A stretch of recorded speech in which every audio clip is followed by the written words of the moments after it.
morning, friends. In the last lecture, we solved a problem on ship, and I asked to solve last part in the pitching case, the amount of the gyroscopic couple, and I explained all the three cases of steering, pitching and rolling, and I asked to continue some more problems to solve them. The procedure is same, only the thing is in which view you are looking and what is given and what is to be solved. That is the only part you have to take care about it.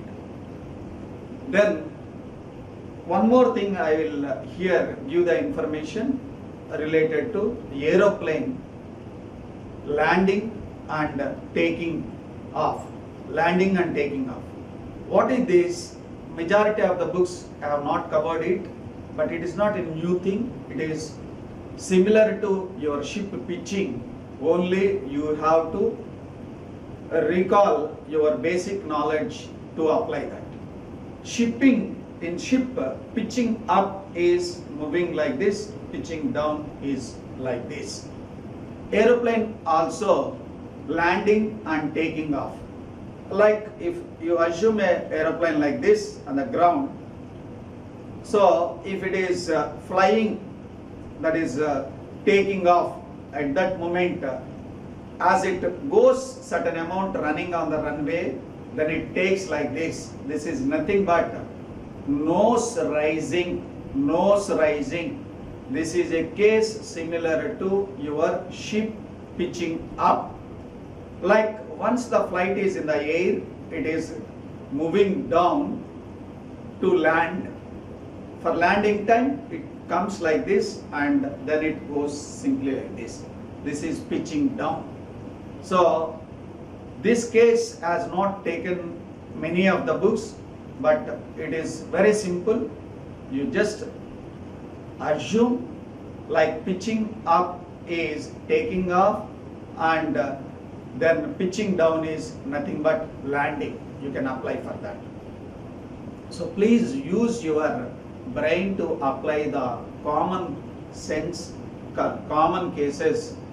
It cannot be covered each and every point wherever the application part it is. It is your duty to think how to apply the basic knowledge. Let me now move to the another topic, that is the effect of gyroscopic force on four-wheeler, that is an automobile. So four-wheeler means not only car, not only jeep, not only bus, lorry, anything. So, but don't ask me, sir, bus having 6 wheels, how I can call it is a four-wheel? Or some truck having 8 wheels, how I can call it is 4 wheels? It doesn't matter. What we are saying, it is nothing but a front axle, rear axle. In case if it is more and more number of axles are there, you can apply the same basic knowledge there to proceed for further application of such a cases. Okay, so now I am taking a case where a four-wheeled vehicle, when it is taking a turn, what is the effect of this gyroscope? What is the effect of the gyroscope? Okay, now, so I am showing two pictures here. One picture is a car is taking a turn, without skidding here, without skidding it is moving. And I have shown another diagram where the car is not having a good contact with the ground and it is lifting up because there is a centrifugal force as well as the gyroscopic force which tries to lift the entire vehicle, like lifting entire vehicle, because of if you don't properly design or if you don't take care about the velocity of the vehicle which you are running. There is a limitation for the velocity. Up to that velocity, if you go, you can go comfortably. If you cross beyond that velocity, then your vehicle takes skidding, overturning of the vehicle. That we will discuss here, and we will see what is the limiting condition, what is the mathematics behind this, and how we can apply our knowledge of gyroscopic force, centrifugal force, and self weight of the vehicle. Okay.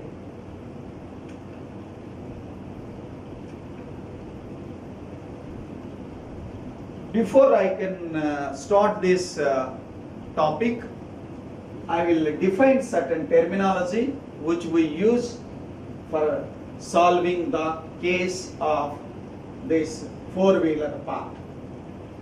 Here, small m is nothing but mass of the vehicle. Mass of the vehicle means it also consists of inside the people also. It is not only the self weight of the vehicle, it also covers the weight mass inside the vehicle, that mass of the people. Then this you are aware of it, mass we express in kgs. Then weight is in newtons, which is nothing but m into g. So what is g? G is the acceleration due to gravity. How much its value? 9.81 meters per second square. Then RW, small letter I am writing here, R. R small letter indicates the wheel radius. Wheel radius, which is expressed in meters. There is one more radius is there. That is why I specifically said small r, capital R. So capital R and small r is also indicating their sizes are concerned. So for the convenience of our imagination, capital letter is used for bigger value, smaller letter is used for smaller value. So that is why here I have written R is greater than RW. That is radius of curvature, radius of the curvature that which you are taking turn. So you are taking a turn with a radius of curvature like 50 meters, 100 meters, or 30 meters like this. But your wheel maximum, even if you consider a tractor, its radius is not exceeding 1 meter. But whereas the radius of curvature of the road, it will cross 50 meters and more. That is why capital R is greater than RW. Then what is this H? H is distance of the center of gravity above the ground. So the total mass, both vehicle as well as inside passengers, if you take it as a single entity, its CG will be acting at a point which is above the ground. So measuring the distance from the ground to the CG, which is expressed in H, and this is also expressed in meters. Then X is width of the track in meters. That means the distance between the inner wheel and outer wheel center distance.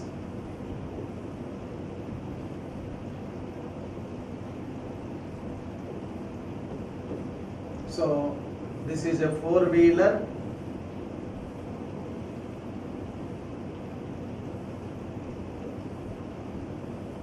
Okay, and say there is an engine somewhere here.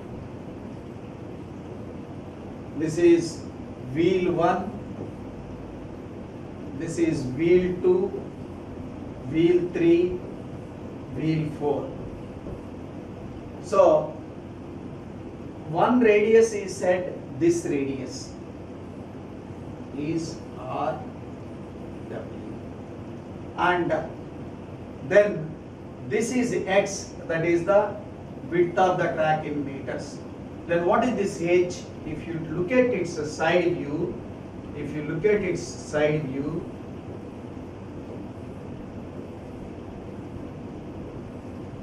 so certain height from the ground, so this is your Z, center of gravity where h height is there. Then what is IW, what is IE? That is mass moment of inertia of the wheel, mass moment of inertia of the wheel, and mass moment of inertia of the rotating parts. Both of them are expressed in kg meter square, because mk square, m is kg and k is in meter, kg meter square. Then what is omega w, omega e? So wheel having certain angular velocity, that is in radians per second, and then engine will have certain velocity, angular velocity, that is also expressed in radians per second. So omega w stands for wheel angular velocity, omega e is the angular velocity of the engine. Then another term G, gear ratio. So what is this gear ratio? Wheel and engine are not rotating at the same speed, they are with a different speed. The ratio of the engine speed to wheel speed is called as a gear ratio. Speed is different from the engine to this wheel.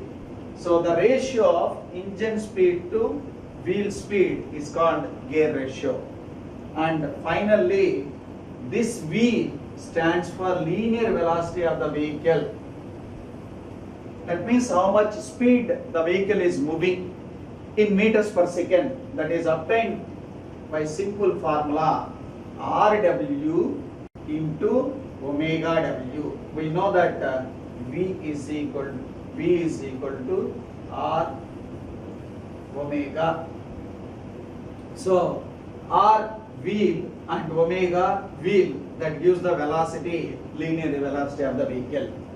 And one more thing is here, the engine as well as the wheel both are rotating in the same planes. So with the assumption of this, we are going to derive the case, and there is a special case where the wheel will revolve in one plane and the engine will revolve in the other plane. So once you are familiar with this simple case, then I will introduce the complex case. Time being, wheels are revolving like this and engine also revolving like this.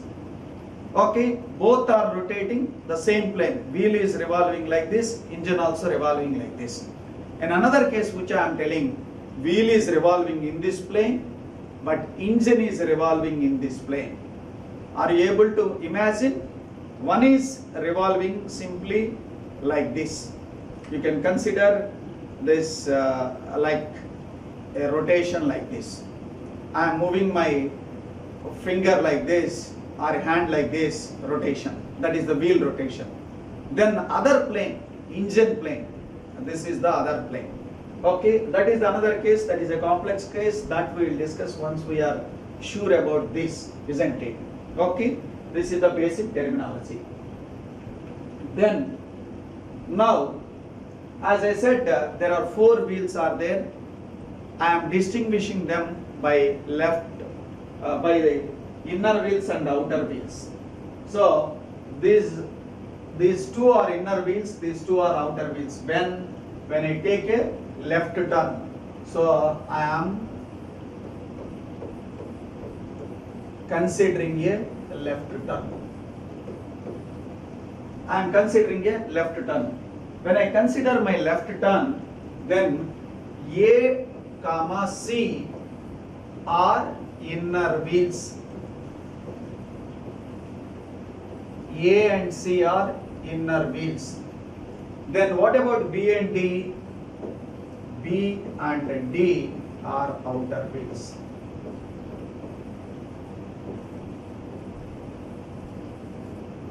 Look at carefully. What turn I am taking? Left turn. Then A and C becomes inner wheels and B and D becomes outer wheels. Suppose in case if you take a right turn, then what happens?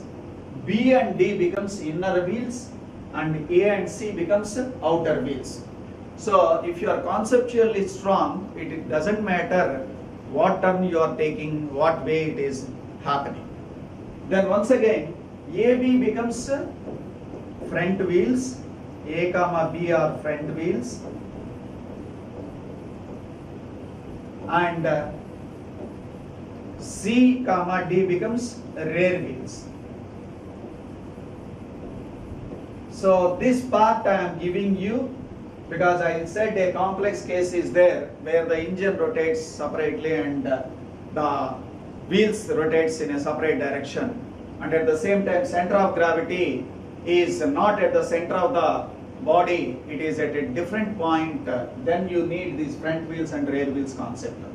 Now time being I am assuming the center of gravity is at the center of the body and it is at a distance h above the ground. Okay, then let us see these forces, like you are not knowing what is it W and what is P, what is Q. These things which we would like to discuss, So here you can see W is the reaction coming on the wheels due to self weight, and P is the reaction coming on the wheel due to the gyroscopic couple. Then Q is the reaction due to the centrifugal force. Here we are considering three forces: self weight,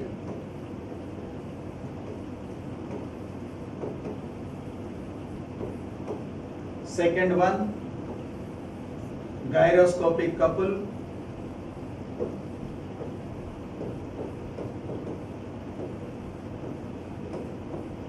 or gyroscopic force, third one centrifugal force.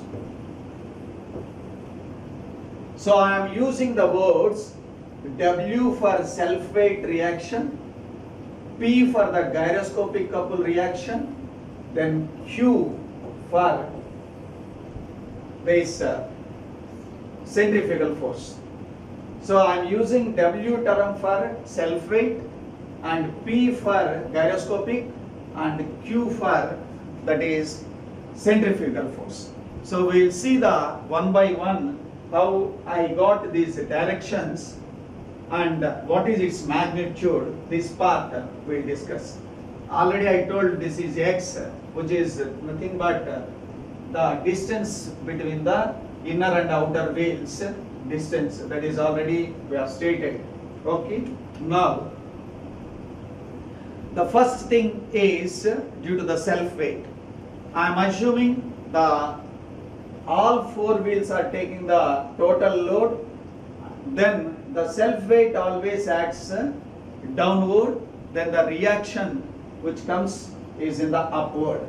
So like self weight vertically acting downwards, this is the self weight vertically acting downwards.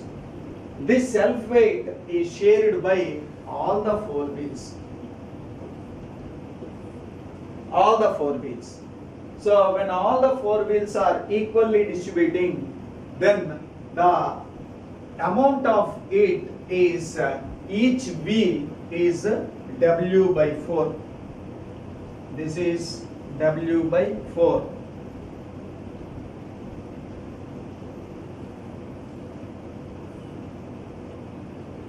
W by 4, where W is nothing but just now we have already stated mg, then mg by 4, the value will be in newtons. That means what we are writing, the reaction by the ground on the wheel due to self weight.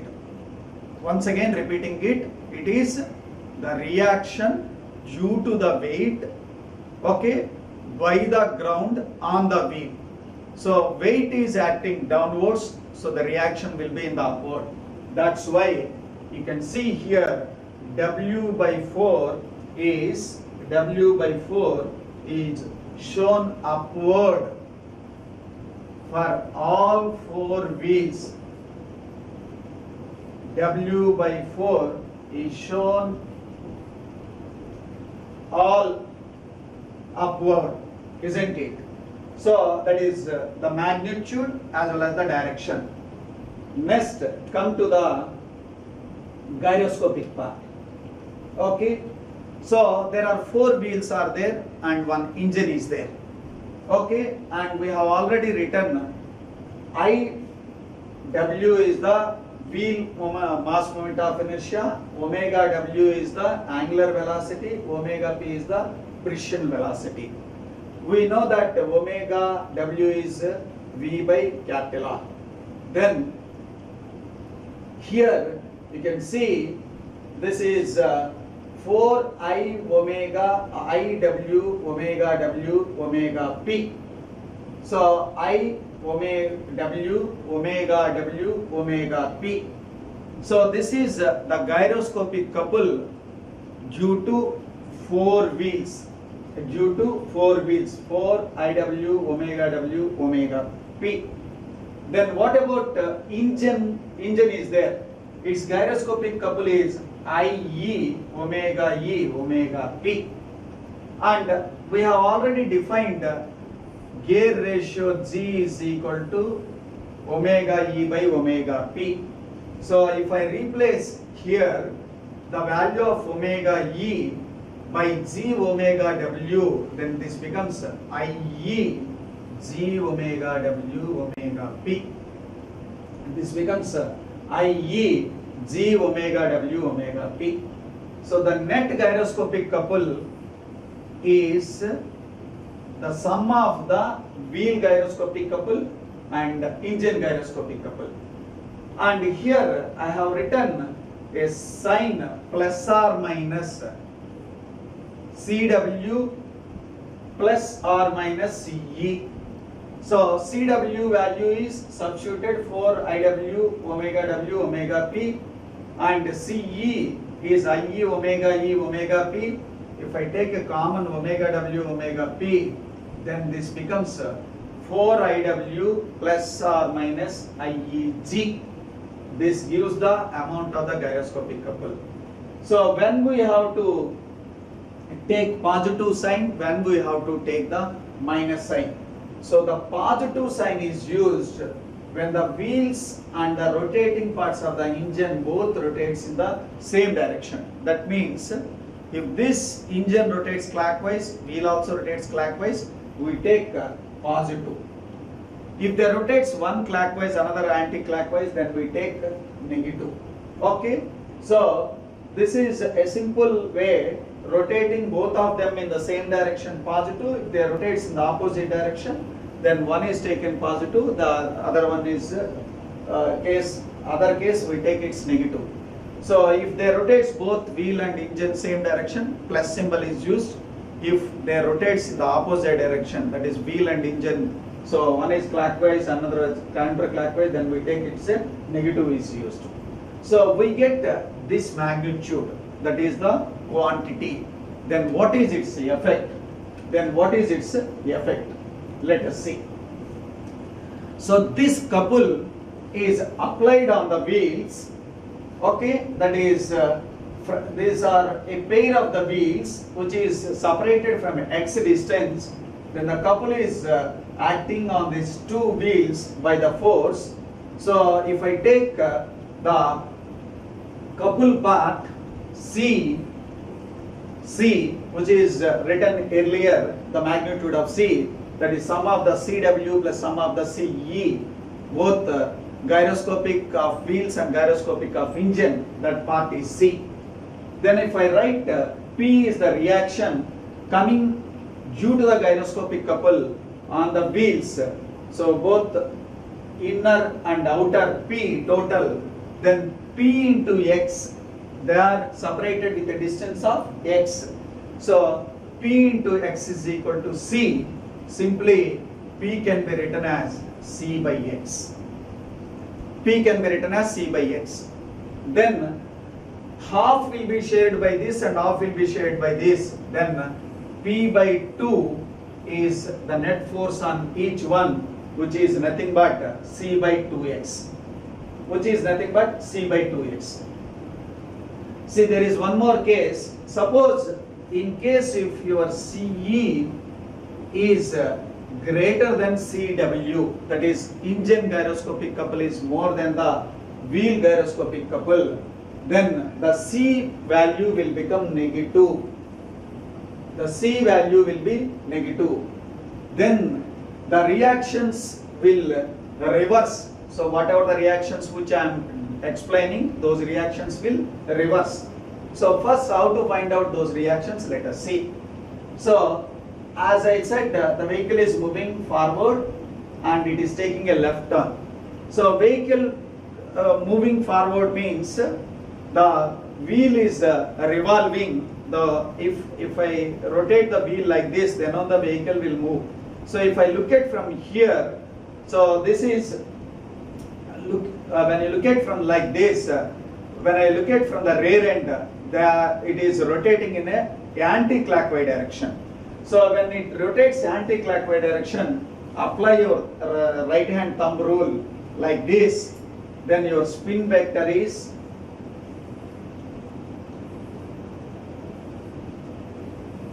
like this, spin vector towards left. What turn it is taking? Left turn. So this is moving like this. Okay, this is the applied one. Then the reactive one is in the opposite direction. Then you put your thumb like this. You put your thumb like this. Then it rotates in the clockwise movement. It rotates the clockwise movement. This clockwise movement tries to lift the inner wheel and press the outer wheel. Carefully listen. This clockwise movement tries to lift the inner wheel and presses the outer wheel. Then what is the reaction? Reaction is in the opposite direction. That means the inner wheel will pressing down and the outer wheel is lifting up. So we are talking about reaction by the ground on the wheel, either due to weight or a gyroscopic couple or due to the centrifugal force. So this is it lifts inner wheel. So the reaction by the ground is in the downward, so in the opposite direction. So that part here it is shown. Similar, the centrifugal force. What is centrifugal force? It always tries to lift the vehicle on outer side. That means similar to the gyroscopic couple, the magnitude will be calculating, and that magnitude once we calculate, and if I write it similar equation like FC is shared by the two wheels, which is Q, I can get the value of Q, I will show you, and the effect I am describing. So that centrifugal force also, inner wheels are lifting up and outer wheels are pressing down, but the reaction is in the opposite direction. That means inner wheels are in the downward direction reaction, outer wheel is in the upward direction reaction. Same similar this. So the magnitude, how we can calculate? We know that centrifugal force is equal to mv square by r. Centrifugal force is equal to mv square by r. So this centrifugal force, isn't it, applied at a distance of height h. This is the center of gravity from the ground. Then the couple is equal to Fc into h. So this Fc is mv square by r. So into h, that is mv square by rh, which is shared by two inner and outer wheels. So we can get then that corresponding part is mv square by 2rh, that we can calculate, isn't it? So this is show here, look at this, that mv square by h r into x, that is the two wheels. So half of each one is sharing, that is q by 2 is mv square by h by 2rx. So centrifugal force, couple is into h it is shared by 2 wheels, so 2 into x, this path I got it. Now finally, how to find out the total force on the outer wheel and inner wheel? This diagram gives you. So this is the inner wheel, this is the outer wheel. You can see on the outer wheel, self weight upward, isn't it? Then this gyroscopic couple is also upward, and the centrifugal force is also upward. And what about the inner wheel? Self weight is in the upward, and gyroscopic couple is downward, and the centrifugal force reaction is also downward. Then simply I am adding it, taking upward is a positive, then outer wheel force P naught is equal to W by 4 plus P by 2 plus Q by 2. And whereas on the inner wheel, so upward is positive, W by 4, then P by 2 and Q by 2 is minus. Okay, this is all positive, this is all negative. Then if you look at this, where the danger will come, this is only having the same sign, no problem. But what about this? Here P by 2, Q by 2 are negative values. In case, suppose if your W by 4 is less than P by 2 and Q by 2, if your W by 4 is less than P by 2 and Q by 2, then the vehicle will lose the contact. The vehicle will lose the contact. So in order to have a contact between the inner wheels and the ground, definitely P by 2 and Q by 2 sum should be less than W by 4. This is very, very important thing. That means the vehicle to avoid skidding means the gyroscopic couple force and centrifugal force reaction, the sum should be less than the self weight of vehicle by 4, that is W by 4, should be greater than P by 2 and Q by 2 sum. Then the vehicle will have a good contact, isn't it? Okay, so with this we'll stop here and we'll proceed in the next lecture, the problems on this. Okay, thank you.